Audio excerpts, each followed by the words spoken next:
Hello, everyone. I'm Angela Lansbury.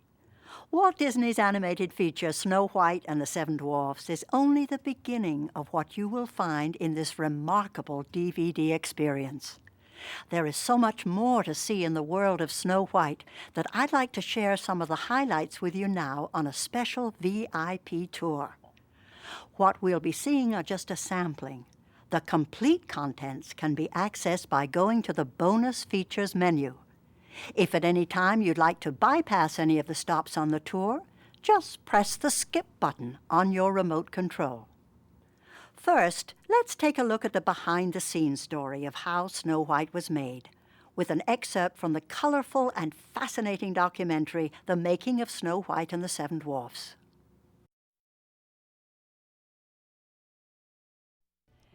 Behind the success of Snow White was a visionary who brought her to life.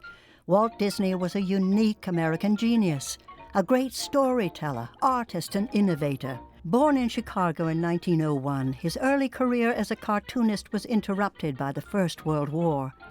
In 1923, Walt joined with his brother Roy and entered the infant animation industry. In those days, a feature film was preceded by trailers, newsreels, live-action short subjects, and a cartoon.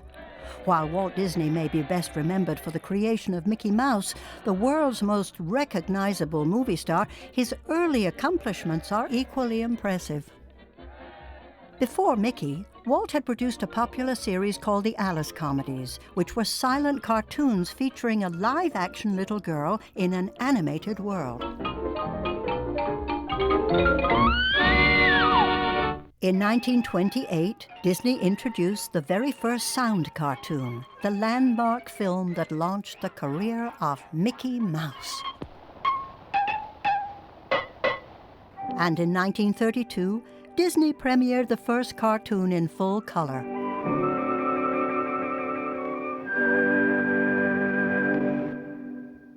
For his advancements in the field of animation, Disney had won 4 Academy Awards by 1934. But despite the phenomenal success of Mickey Mouse and the animated shorts, Walt realized that only feature films would generate the kind of income that would allow his studio to grow. I saw the handwriting on the wall early. Because as a short subject, it was just a filler on any program. I just felt I just had to diversify my business. Now, if I could crack the feature field, I could do things. Again, he wanted to expand the medium. He wanted to expand his storytelling possibilities. He could use animation and take animation further to really tell a story, to tell a story from beginning to end that would involve all of the audience's emotions. As early as 1933, Walt planned to put Mary Pickford in an animated world for a feature-length version of Alice in Wonderland.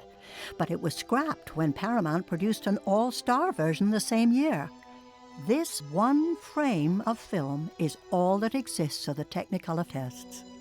In the spring of 1934, Walt finally decided on Snow White and the Seven Dwarfs. It was a revolutionary idea. No one in Hollywood had ever attempted to tell a full-length story in animation before.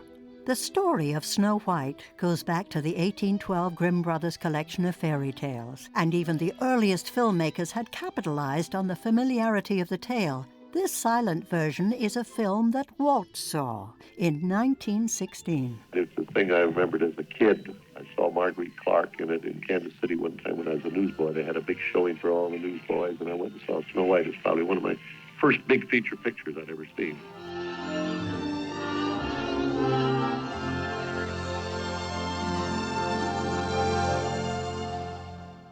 Nearly 20 years after seeing that Snow White, Walt was well established, producing cartoons in his own Hollywood studio, employing hundreds of people. One night in 1934, he gathered his key artists together to unveil his plans. He gave us 50 cents apiece, which was a lot of money, the equivalent of at least $10 now, to have a nice dinner and to come back to the studio where he related by himself the whole Snow White story. He acted all the parts. He even indicated the songs. He had the characters. Everything in this Snow White picture was completely developed in his own mind.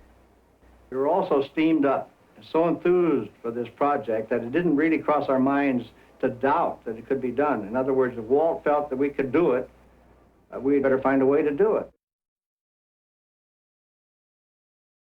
At the heart of Snow White and the Seven Dwarfs is the remarkable man who dreamed it. Our next stop will be a highlight from an audio commentary which runs concurrent with the entire feature. This commentary is gathered from dozens of hours of rare archival recordings of Walt Disney himself. The Disney animators had very limited experience with realistic human characters. The animated short, The Goddess of Spring, served as a test for the animation of Snow White. This film was made only 3 years before Snow White, but I think you'll be amazed at the artistic leaps made by Walt and his artists from The Goddess of Spring to Snow White.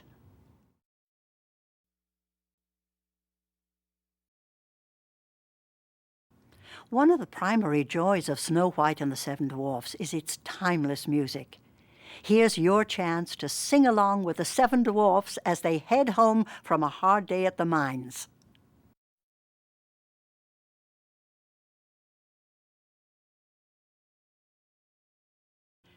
There is something in Snow White's world for everyone, of every age and interest. If your tastes run to something a little more interactive, you will certainly enjoy Dopey's Wild Mine Ride game. This will be our last stop on the tour.